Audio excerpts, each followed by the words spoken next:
ፋና ቀለማት ተጀምሯል ተመልካቾቻችን ሁሉ ጊዜ ፋና ቀለማትን ስንጀምር ምግቢያችን ላይ እንደምናደርገው በሳምንቱ የነበሩ ጉዳዮችን መለስ ብለን ነግራችኋለን እናንተ ተመልካቾቻችን በሰራም እንዲሁም ደግሞ በተለያዩ የህይወት አጋጣሚዎች ሁሉ በሳምንቱ የነበሩ የኪነ ጥበብ ጉዳዮችን መረጃዎችን ካለፏችሁ እኛ መለስ ብለን በፋና ቀለማት መለስ ብለን ነግራችኋለን ለዛ ደግሞ እኔ አቤል እንዳቅሙ ከናንተ ጋር ቆይታ አደርጋለሁ እንዲሁም ባልደረቦቼ ደግሞ የተዘጋጁባቸው የተለያዩ ጉዳዮችን ወደ እናንተ ያደረስኩኝ ቆይታ አደርጋለሁ ዛሬ የምገኘው አሊያንስ ኢትዮ ፍራንሲስ ነው ለመጀመሪያ ጊዜ ስራ ስጀምር ለመጀመሪያ ጊዜ ጋዜጠኝነት ስራን ሰራ ከመጣውባቸውና ሰዎችን ኢንተርቪው ካረኩባቸው እንዲሁም ደግሞ ኢቨንት ላይ ዘገባን ስላክ ደግሞ ከተገኘውበት የመጀመሪያ ቦታዎች መካከል አንዱ አሊያንስ ኢትዮ ፍራንሲስ ነው ዛሬ በአሊያንስ ኢትዮ ፍራንሲስ የተከፈተ ኤግዚቢሽን አለ ስለ ኤግዚቢሽኑ አንዳንድ መረጃዎችን ነግራችኋለሁ አብራችሁን ቆዩ ሳምንቱ እንዴት አለፈ ነው መልካም ጊዜ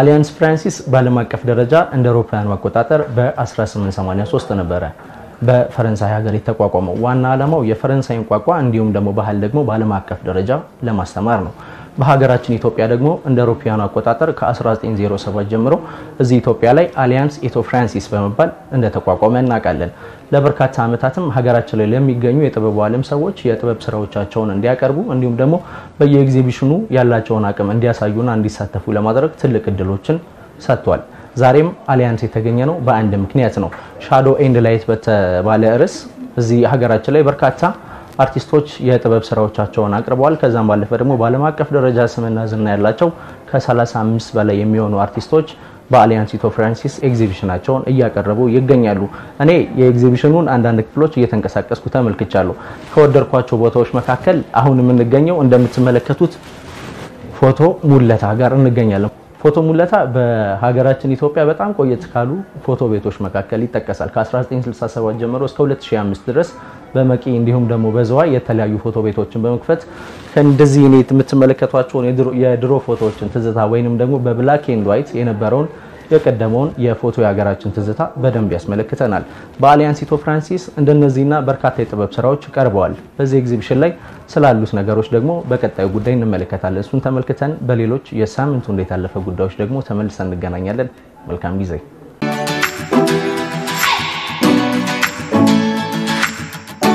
ለሰባራለው የዋን ኦፍ የአሊያንስ ቮለንተሪ ኤግዚቢሽን ዋትሻዶ ኦን ሱላይት የሚባል ቮለንተሪ ኤግዚቢሽን አባል ነኝ ኤግዚቢሽናችን ከኦክቶበር 12 ነው የተከፈተው እስከ ዲሴምበር 14 ድረስ ይቀጥላል የምንሰራው ሰኞ አንሰራም ከሌላው ቀን ግን ከ6 ሰዓት እስከ 11 ሰዓት ድረስ ኤግዚቢሽናችንን እናቀርባለን ይህ ኤግዚቢሽን የተለያዩ ግሩፕ አርቲስቶችን ስራ ያቀርብንበት ነው ስለዚህ አብረን እንጎብኝ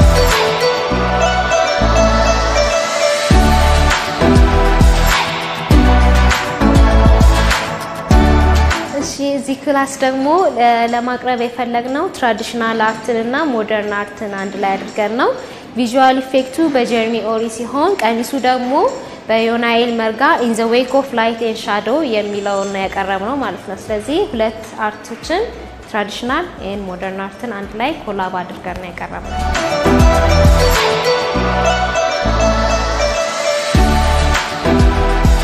ዲኛው ስራ ውስጥ የሰሜን ኢትዮጵያን ላንድስኬፕ እና የሰውን አሰፋፈር እና ሃይማኖታዊ ሲምቦሎችን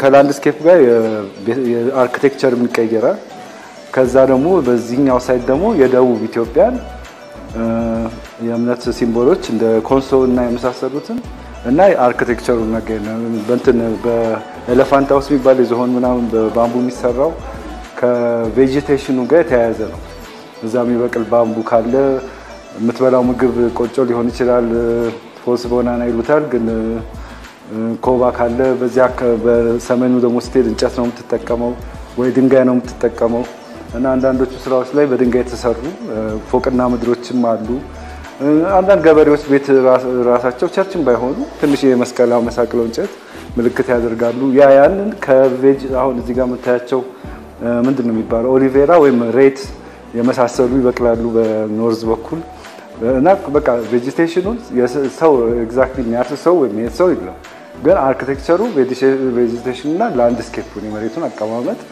አንድ ላይ አዋህዶ ለመግለጽ የተሞከረው።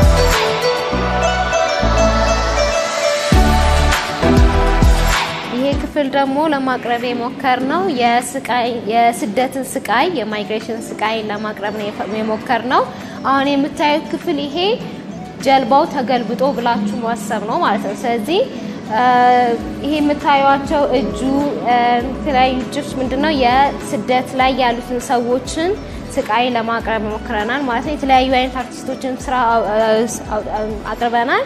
የሰለሞን ሽፈራው እንደምታዩት የሳይም ስዕሎችንም ለማቅረብ ሞክረናል ማለት ነው።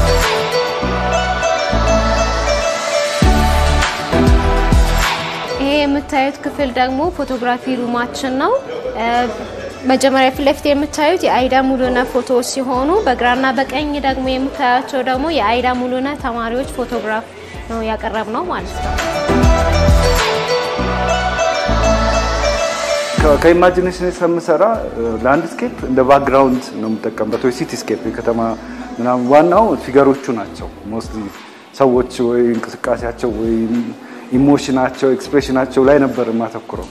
ይሄ ለመጀመሪያ ጊዜ በዚህ ሳይዝ በጣም ትልቅ ሳይዝ ነው ነገራችን ላይ ዘረጋው ረጅም ነው የሚሆነው እንደዚህ ስለተጣጠፈ ነው እና ለመጀመሪያ ጊዜ ነው ላንድስኬፕ የሰራው በከሰል ብቻ። ያ ነው ለኔ አንድ ትልቅ ኤክስፒሪየንስ። ከአሊያንስ ውስጥ ሳሳይ ከ26 ዓመት በላይ ነው። ከተማሪ ሆኜ ጀምሮ የተመረኩት ዛሬ 26 ዓመት ነው። ከዛ ሶሎም ግሩፕ ምናምን ብዙ አሳይቻለሁ። ግን አሁን አንድ ትልቅ ያየሁት ለውጥ እንግዲህ አንተም ልብ የምትለው ይመስለኛል ማንኛውም ሰው ያንግ ልጆች ኮሌጅ ተማሪዎች ሊሆኑ ይችላሉ፣ ሰከንደሪ፣ ጁኒየር ሃይ ምናምን ናቸው ተጋፍተው የሚመጡት በወረፋ ነው የሚገባው አክቹአሊ በሰልፍ እና እንደዛ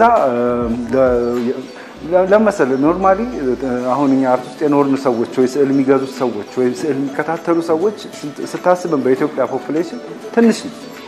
ይሄ ግን ብሮደር ኦዲየንስን እየነካ ነውና ፊውቸርን እነዚህ ልጆች ነገር ምን እንደሚሆኑ አታውቅም።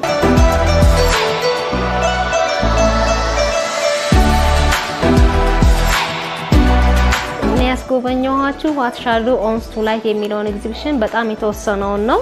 እዛ ኤግዚቢሽን ላይ ከ40 በላይ የሆኑ አርቲስቶችን አቅርበናል። ስለዚህ ከማክሰኞ እስከ እሁድ ከ6 ሰዓት እስከ 11 ሰዓት ድረስ እስከ ታህሳስ 5 አለን። እየመጣችሁ ጎብኙ።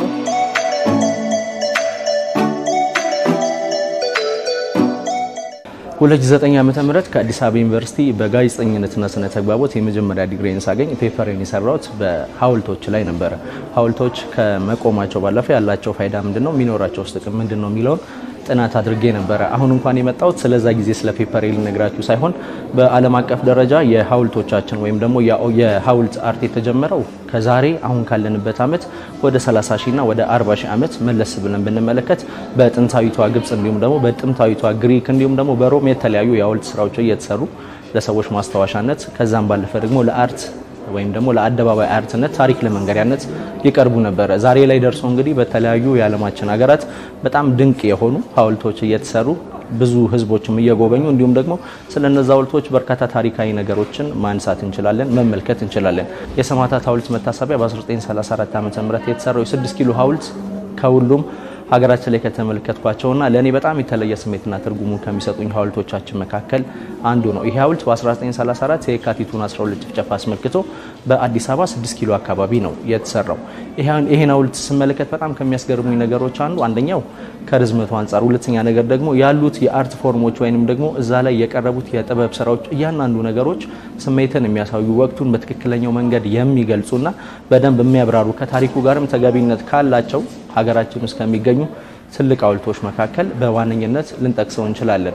ይሄን ሐውልት በመስራት ኢጎስቲች የሚባሉ የውጭ ሀገር ዜጎች በዚህ ሐውልት ስራ ላይ እንደተሳተፉ ብዙዎቻችን እናውቃለን። እናንተስ አዲስ አበባ ውስጥ ከሚገኙ በጣም ከምትወዷቸውና ከምታደንቋቸው ሐውልቶች መካከል የትኞቹ ናቸው? የኔን ግን የ6 ኪሎን የሰማዕታት መታሰቢያን ሐውልት አነሳውላችሁ። ቀደም ሲል ያነሳሁትን መረጃ ለምክንያት አላነሳውላችሁም። በዓለ የስነ ጥበብና የዲዛይን ትምህርት ቤት በየወሩ የወር ወንበር የተሰኘ የኪነ ጥበብ ዝግጅት ይዘጋጃል። በዚህ ዝግጅት ላይ የዘንድሮ ትኩረቱን ደግሞ ያደረገው ኢትዮጵያ ውስጥ በሚገኙ ሐውልቶች ነው። ስለ ጉዳዩ ባልደረባችን ዮሐን ጳውሎስ በተከታዩ ዝግጅት ትነግረናለች። በሌሎች የሳምንቱ እንዴት አለፉ ጉዳዮች ደግሞ እኔ መልሼ ያገኛችኋለሁ። መልካም ጊዜ።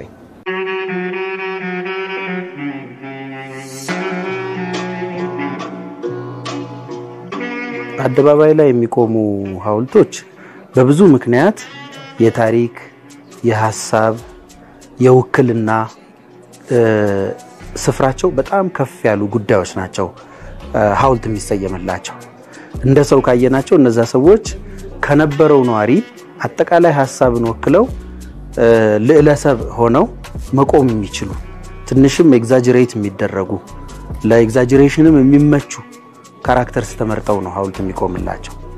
እነዛ ሰዎች በዘመናቸው ያላቸውን ቅቡልነት በሚቀጥለው ትውልድ ላይ ሊያጡትም የበለጠ ደግሞ አድጎም ሊመጣ ወይም ደግሞ በሁለተኛው ትውልድ አከራክሮ እንደገና በሶስተኛው ትውልድ በናፍቆት ሊከሰቱ ይችላሉ። ሐውልት አስፈላጊ ነው እንደማንኛውም የታሪክ መዘገቢያ መንገዶች ማለት ነው። ልክ በመጽሐፍ እንደምንጽፈው አሁን በመጡት የተለያዩ የቴክኖሎጂ ውጤቶች እንደምንዘግበው ሁሉ ሐውልትም አንዱ ድርሻው መዘገብ ነው።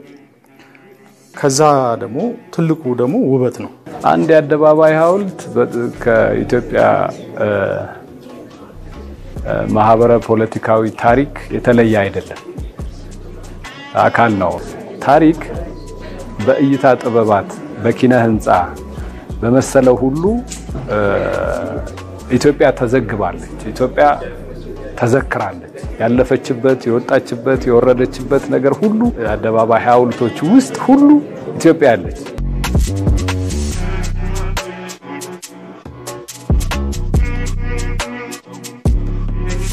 አሁን በጣም የሙያተኞች ቁጥር ጨምሯል። በሙያ ብቃትም ረገድ ትልልቅ ደረጃ ያላቸው ከያንያን ተፈጥረዋል። አይተሽ እንደሆነ በአሁኑ ዘመን ብዙዎቹ ለምሳሌ ቀደም የሰማዕታት ኤጅ ኦፍ ማርታይር ደንብያ ያቀረብኳቸው ሰማዕታት መታሰቢያ ሐውልቶች እዚህ አዲስ አበባ ያለው የቀይ ሽብር ሌሎችም በሙሉ በኢትዮጵያዊ ቀራጺያን የተሰሩ ናቸው። ስለዚህ ቀደምቶቹ በውጭ ሀገር ሙያተኞች ይሰሩ ነበር።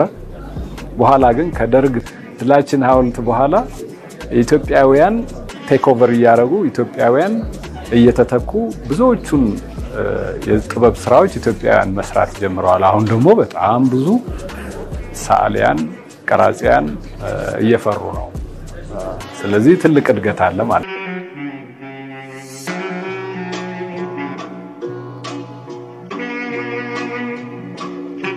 ይሄ የወር ወንበር ነው። ለወር ሐሳብ ያለው አንድ ሰው ይዘጋጅና በተለያዩ ነገረ ጭብጦች ላይ ሐሳብ ይሰጣል። በሱ ላይ ውይይት እናደርጋለን። ሁለተኛው ግን የታተሙ ደግሞ የቅርብ ጊዜም የቀደሙ መጽሐፍት አሉ። እነሱስ ደግሞ ማን አላቸው? የሂስ መድረክንም የሂስ ባህልንም ማዳበር በጣም ያስፈልጋልና እሱን ደግሞ ምን ጀምረው ከዚሁ ጋር መሳ ለመሳ መሄድ የሂስ ደግሞ መድረክ እንጀምራለን። አሁን ለዚህ መድረክ የአደባባይ ሐውልቶችን መሰረት አርገን አንዱ የስነ ጥበብ ዘርፍ ሆኖ መሰረት አርገን አወራን እንጂ የስነ ጥበብ ጣዕም፣ የስነ ጥበብ ባህል፣ የእይታዊ ጥበብ ባህል በየደረጃው ስራ የሚፈልግ ነው። በስርዓተ ትምህርታችን ውስጥ ስነ ጥበብ የማጣጣም ባህል ማደግ አለበት። እሱ ሲያድግ ነው እነዚህ በዙሪያችን ያሉ የስነ ጥበብ ሀብቶች ምንነታቸው ይገባል። ምንነታቸው ሲገባን እንጠብቃቸዋለን፣ ዋጋ እንሰጣቸዋለን። ችግር ሲገጥማቸው እንኳን በወጉ ችግራቸውን እንፈታለን እና የተቀናጀ ስራ ይፈልጋል። አሁን እንዲህ ያለው መድረክ ራሱ ዓላማው ይሄን ግንዛቤ መፍጠር ነው።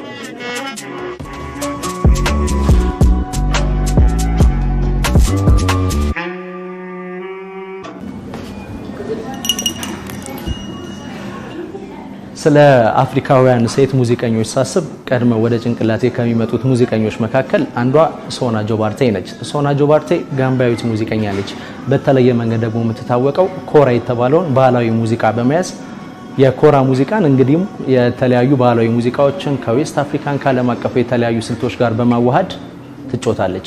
በዓለም አቀፍ ደረጃ ሶና ጆባርቴ አበርክቷ በጣም ከፍ ያለ ነው። የዌስት አፍሪካ ሙዚቀኞች ወይንም ደግሞ የዌስት አፍሪካን የሙዚቃ ስልቶች ከፖፕ ከብሉዝ እንዲሁም ደግሞ አሁን ላይ ዓለም አቀፍ ላይ ከምናውቃቸው ከተለያዩ የሙዚቃ ስልቶች ጋር በማዋሃድ የሀገሯ ሙዚቃ ለብዙሃኑ ማስተዋወቅ የቻለች ድንቅ ጋምቢያዊት ሴት ሙዚቀኛ ነች።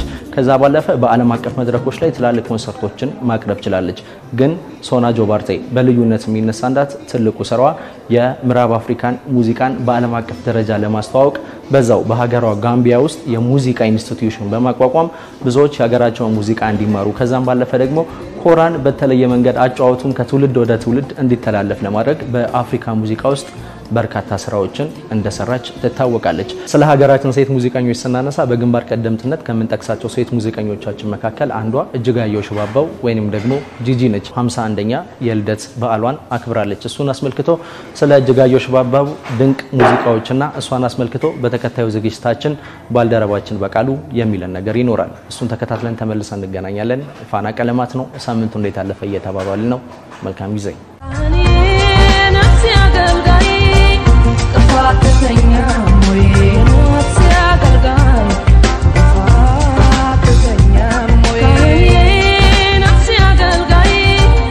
እህቴ እስኪ አንድ ግጥም ጻፊልኝ። አይ አሁን ደክሞኛል፣ ግን ርዕስ ልሰጥሽ እችላለሁ። ደግሞም ስለ ፈጣሪ መጻፍ ትችያለሽ። እሺ በቃ መጣሁ። ከ20 ደቂቃ በኋላ ተመለሰች። እህቴ ጨረስኩ። ደግሞ ርዕሱ ካህኔ ነው። እህቷ ከተኛችበት ተነሳች። እስኪ ላንብብልሽ። ቀልጦ እንደሚበራ ሻማ መብራት በሌለው ከተማ እየቀለጠ አበራልኝ ለሱስ እኔ ባለዳው ነኝ። ቀልጦ እንደሚበራ ሻማ መብራት በሌለው ከተማ እየቀለጠ አበራልኝ እየሞተ አኖረኝ ለሱስ ባለዳው ነኝ። ካህኔን ስትጽፈው አብረን ነበር።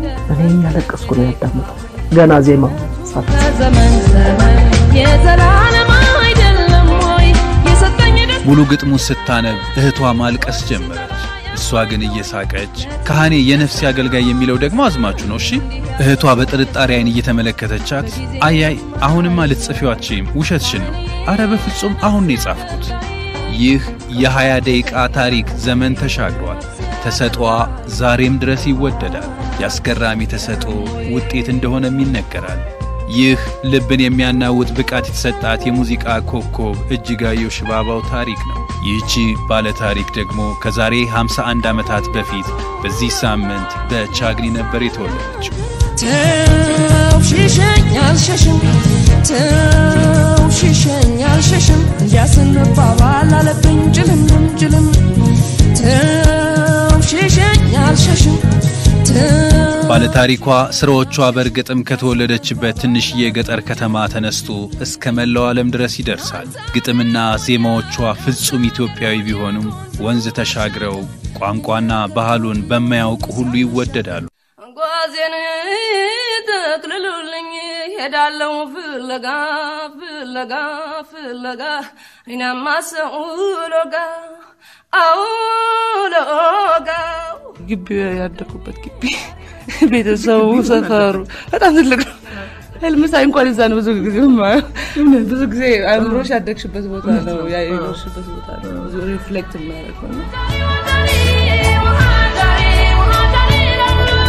1980ዎቹ መጨረሻ 90ዎቹ መጀመሪያ ላይ ሙዚቃን በሙሉ ባንድ መስራት እየቀነሰ በአንድ ጠባብ ክፍል ውስጥ ብቻ ማቀናበር የተጀመረበት ጊዜ ላይ የዛሬዋ ኮከብ ብቅ አለች። ኮከቧ ደግሞ እንደ ፀሐይ የሚያበራ ታሪክ ለመስራት ፀሐይ የተሰኘ አልበም በ1989 ዓመተ ምህረት ብትሰራም ግን ደበዘዘች።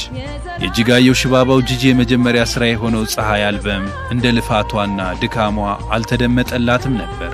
በወቅቱ ጨለማውን ማፍካት የተሳነው ፀሐይ ቀስ በቀስ ግን መድመቁ አልቀረም። በዚህ አልበም ላይ ጂጂ ብዙ መስዋዕትነትን ከፈለች። ትጠብቃለህ አቦ ሸማኔ አቦ እንዲያ ወዲያ ወዲህ አቦ ሸማኔ የራሷን ግጥምና ዜማ ደርሳ በተለየ መልኩ የራሷን የሙዚቃ ስልት ይዛ በመምጣቷ ምክንያት አሳታሚዎች በጎ ምላሽ ሊሰጧት አልቻሉም ነበር። ፀሐይ ልትሆን ያሰበች ወጣት ልፋቷ ጨለማ ሲሆን በመጨረሻም ለማ ድማሙ ኦርጋኒስቱ ጋር በመገናኘቷ ምክንያት ብርሃኗ ፈነጠቀ። በከፍተኛ ወኔና ልፋት ይህ አልበም ከአንድ ዓመት በኋላ ተሰራ።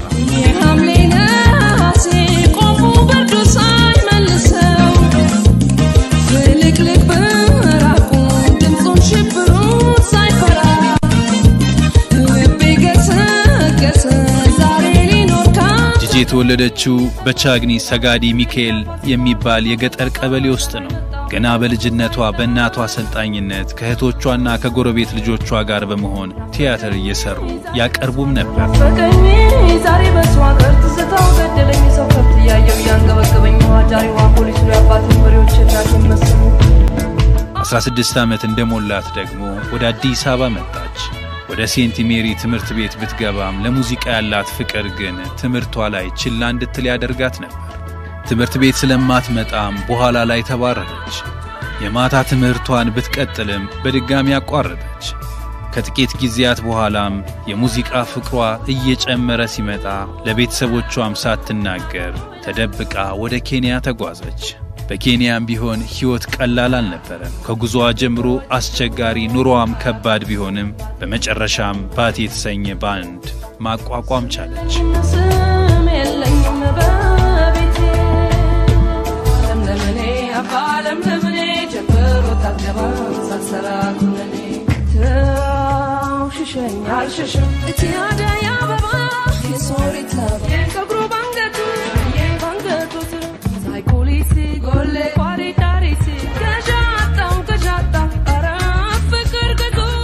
ባቲ ባንድ አንድ ዛይራዊ ታንዛኒያዊና ሌሎች ኢትዮጵያውያን የነበሩበት ሲሆን ቦሊንግ ግሪን የሚባል ሆቴል ውስጥ የሚሰሩ እንደነበረ ይነገራል።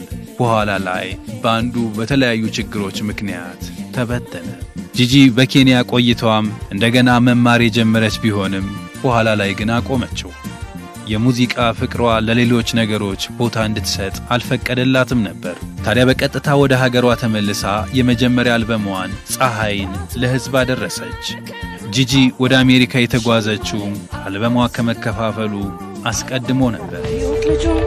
ሲንጎራደድ ያንን ሽንቱን ሲያውረገርግ አይኑ ገዳይ ጥርሱ ገዳይ ስንቴ ልሙት በዚህ ጉዳይ። በአሜሪካ ቆይታዋ አንድ ኢትዮጵያ ጉራማይሌ፣ አቢሲኒያ፣ ኢንፋናይት፣ ሰምና ወርቅ የተሰኙ አልበሞችን አቀረበች። በአጠቃላይ 7 ያህል አልበሞችን ለሕዝብ ማድረስ ችላለች። በለመለመው መስክ በወንዙ ዳርቻ ጂጂ በዓለም አቀፍ ደረጃ ሲኤንኤን የመሳሰሉ የዓለም ታላላቅ የቴሌቪዥን ጣቢያዎች ስለሷ ዘግበዋል። አፍሮፖፕ ወርልድ፣ ሪትም የመሰሉ መጽሔቶች ደግሞ ስለሷ ጽፈዋል። የሙዚቃ ስራዎቿም በዓለም አቀፍ ደረጃ የሚደመጡ ናቸው። የሙዚቃ ቅንብሩ፣ ቀረጻውና ግጥሞቿ ደረጃቸውን የጠበቁ በመሆናቸው በተለይ ደግሞ የቀድሞ ባለቤቷ ዕውቁ ሙዚቀኛ የቢል ላስዌል ሚና ቀላል እንዳልነበረ ይነገራል። በጃኖሽ በቀጭን ኩታ በሻሽሽ በድሪያም ባርሽ በግርሽ አልቦ ይታይ ሰውነትሽ ተውቦ ግጥሞቿ ሀገርን፣ ናፍቆትን፣ ፍቅርን፣ አንድነትን፣ ታሪክን ሲገልጹ መነሻዋ ደግሞ እድገቷ ነው። የኖረችበትን ታቀርባለች፣ ታሪካችንን ትገልጣለች። መነሻዋን ጭብጥ አድርጋ ብዙ ተርካለች። መልካም ልደትን እየተመኘን የተገለጠው አስተማሪ ስራዎቿ ግን አሁንም ይቀጥላሉ። የሸዋ አባት ልጁን ለትግሬ ካልሰጠ የሐረር ነጋዴ ወለጋ ካልሸጠ ፍቅር ወዴት ወዴት ወዴት ዘመን ዘመን ሀገርም አለችኝ ወገኔ። የአሊያንስ ኢትዮ ፍራንሲስ የሳምንቱ እንዴት አለፈ ቆይታዬ እዚህ ጋር ያበቃል። አርት የምትወዱ፣ ጥበብ የምትወዱ፣ ስዕል የምትወዱ እስከ ታህሳስ 5 ድረስ በአሊያንስ ኢትዮ ፍራንሲስ እየመጣችሁ ይሄንን ድንቅ ኤግዚቢሽን እንድትከታተሉ እኔ ጋብዛችኋለሁ። የፋና ቀለማት ጉዳዮች ግን ይቀጥላሉ። ሐሰን አብራር፣ ሳምራይ ተወልደና የተባረከ ከበደ ዛሬ የረፍት ቀናችሁን ከፋና ቀለማት ጋር እንድታሳልፉ ቆንጆ ዝግጅቶችን ይዘው ይጠብቃችኋል። ቀሪ የፋና ቀለማት ሰዓታችሁ ጥሩ እንዲሆን እየተመኘው እኔ ግን የዛሬ የሳምንቱ እንዴት አለፈ ጉዳይን በዚህ ያበቃው። አብሬያችሁ ቆይታ ያደረኩት አቤል እንዳቅሙ ነበርኩኝ። ቀሪ የፋና ቀለማት ዝግጅቶች ይቀጥላሉ። መልካም ቀን።